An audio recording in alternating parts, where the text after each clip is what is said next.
ನಮಸ್ತೆ, welcome to YoYo TV Kannada. Bengaluru ಅಂದ್ರೆ ಎಷ್ಟೋ ಜನರಿಗೆ ಹೆಮ್ಮೆ, ಯಾಕೆಂದ್ರೆ ನಮ್ಮ ಬೆಂಗಳೂರು ಅಂತ. ಅದರಲ್ಲಿ ಬೆಂಗಳೂರಿಗರಿಗೆ ಬಿಬಿಎಂಪಿ ಅಂದ್ರೆ ಅಕ್ಷಯ ಪಾತ್ರೆ ಇದ್ದಂತೆ. ಯಾಕೆಂದ್ರೆ ಅಲ್ಲಿನ ಕೋಟ್ಯಾಂತರ ಜನರ ಬೇಡಿಕೆಗಳನ್ನ ಈಡೇರಿಸಿರುವ ಭೂಮಿ, ಅದುವೇ ಬೆಂಗಳೂರು ಮಹಾನಗರ ಪಾಲಿಕೆ. ಈ ಮಹಾನಗರ ಪಾಲಿಕೆ ನಂತರ ಬೃಹತ್ ಬೆಂಗಳೂರು ಮಹಾನಗರ ಪಾಲಿಕೆಯಾಗಿದ್ದ ಸಿಲಿಕಾನ್ ಸಿಟಿ ಇದೀಗ ಬೆಂಗಳೂರು ನಾಳೆಯಿಂದ ಗ್ರೇಟರ್ ಬೆಂಗಳೂರಾಗಿ ಬದಲಾಗ್ತಿದೆ. ಹೌದು, ಬಿಬಿಎಂಪಿ ಆಗಿದ್ದ ಬೆಂಗಳೂರನ್ನ ಗ್ರೇಟರ್ ಬೆಂಗಳೂರನ್ನಾಗಿ ಪರಿವರ್ತನೆ ಮಾಡಿರುವ ಆದೇಶ ಹೊರಬಿದ್ದಿದ್ದು, ಆದೇಶದಲ್ಲಿ ನಾಳೆಯಿಂದಲೇ ಗ್ರೇಟರ್ ಬೆಂಗಳೂರು ಆಡಳಿತ ಜಾರಿಗೆ ಬರುತ್ತಿದೆ ಎಂದು ಸ್ಪಷ್ಟವಾಗಿ ನಮೂದಿಸಲಾಗಿದೆ. ಈಗಾಗಲೇ ಸರ್ಕಾರ ಹೊರಡಿಸಿರುವ ಈ ಆದೇಶದ ಪ್ರತಿ ಈ ಸಂಜೆಗೆ ಲಭ್ಯವಾಗಲಿದೆ. ಗ್ರೇಟರ್ ಬೆಂಗಳೂರು ಆಡಳಿತ ಅಧಿನಿಯಮ 2024 ಹಾಗೂ ಕರ್ನಾಟಕ ಅಧಿನಿಯಮ ಸಂಖ್ಯೆ 36ರ 1ನೇ ಪ್ರಕರಣದ 3ನೇ ಉಪ ಪ್ರಕರಣದಲ್ಲಿ ಪ್ರದತ್ತವಾಗಿ ಅಧಿಕಾರವನ್ನ ಚಲಾಯಿಸಿ ಕರ್ನಾಟಕ ಸರ್ಕಾರವು ಈ ಮೂಲಕ ಸದರಿ ಅಧಿನಿಯಮವನ್ನ ಎಲ್ಲಾ ಪ್ರಕರಣಗಳು ಹಾಗೂ ಉಪಬಂಧಗಳು ನಾಳೆಯಿಂದ ಅಂದ್ರೆ 15/5/2025ರಿಂದ ಜಾರಿಗೆ ಬರತಕ್ಕದೆಂದು ಗೊತ್ತುಪಡಿಸಿದೆ ಎಂದು ತಿಳಿಸಲಾಗಿದೆ. ರಾಜ್ಯಪಾಲರು ಅನುಮೋದಿಸಿರುವ ಈ ಆದೇಶವನ್ನು ನಗರಾಭಿವೃದ್ಧಿ ಇಲಾಖೆ ಸರ್ಕಾರದ ಅಧೀನ ಕಾರ್ಯದರ್ಶಿಗಳು ಅಧಿಸೂಚನೆ ಹೊರಡಿಸಿದ್ದಾರೆ. ನಾಳೆಯಿಂದಲೇ ಜಾರಿಗೆ ಬರಲಿರುವ ಜಿಬಿಎ ಆಡಳಿತ ಕುರಿತ ಮಾಹಿತಿಯನ್ನ ಸಂಬಂಧಪಟ್ಟ ಎಲ್ಲಾ ಇಲಾಖೆಗಳ ಮುಖ್ಯಸ್ಥರಿಗೂ ರವಾನೆ ಮಾಡಲಾಗಿದೆ.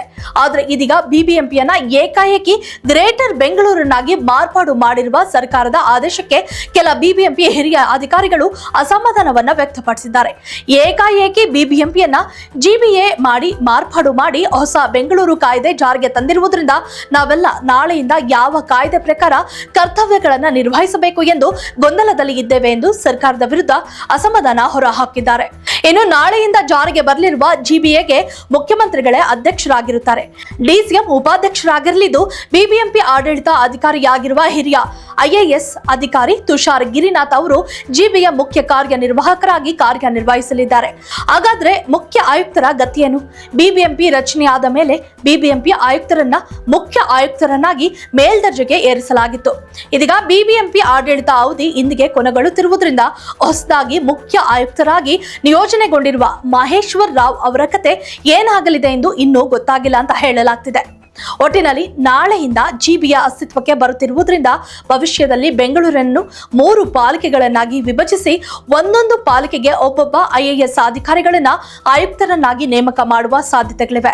125ರಿಂದ 150 ವಾರ್ಡ್ಗಳನ್ನ ಒಳಗೊಂಡ 3 ಪಾಲಿಕೆಗಳನ್ನ ರಚನೆ ಮಾಡಿ ಚುನಾವಣೆ ನಡೆಸುವುದು ಸರ್ಕಾರದ ಉದ್ದೇಶವಾಗಿದೆ.